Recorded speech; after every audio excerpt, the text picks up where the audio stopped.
અને હવે સમાચારમાં આગળ વાત કરીએ તો ચાલુ વર્ષે રથયાત્રા પહેલા પોલીસે રથયાત્રાના 18 કિલોમીટરના આખા રૂટને સીસીટીવી કેમેરાથી સજ્જ કરી દીધું છે।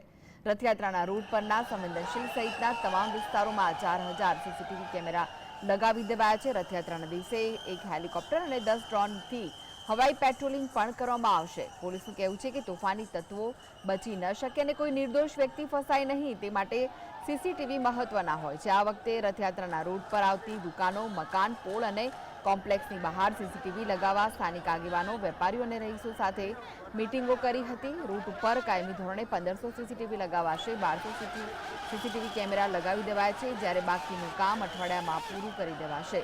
શાહપુરમાં 121, દરિયાપુરમાં 142 સીસીટીવી લગાવી દેવાયા છે, જ્યારે ખાડિયામાં 102, ગાયકવાડ હવેલીમાં 23, ખાડિયામાં 102, ખેરકોટડામાં 9 અને કાલુપુરમાં 10 સીસીટીવી કેમેરા લગાવાયા છે। રથયાત્રાના બંદોબસ્તમાં 25000 પોલીસ અધિકારી કર્મચારી તૈનાત રહે છે, જેમાં પોલીસની સાથે એસઆરપી, આરએએફના જવાનો પણ હોય છે। જો કે બહારથી આવનારી 15000 પોલીસને તેમના બંદોબસ્તના પોઈન્ટનું લોકેશન શોધવામાં જરા પણ તકલીફ ન પડે તે માટે તમામ પોલીસ કર્મચારીને ફોનમાં QR કોડ મોકલી આપવામાં આવશે, તો વાહન ચાલકો સાથે ઘર્ષણ ન થાય તે માટે ટ્રાફિક પોલીસના જવાનોને 600 બોડી વોર્ન કેમેરા આપવામાં આવ્યા છે।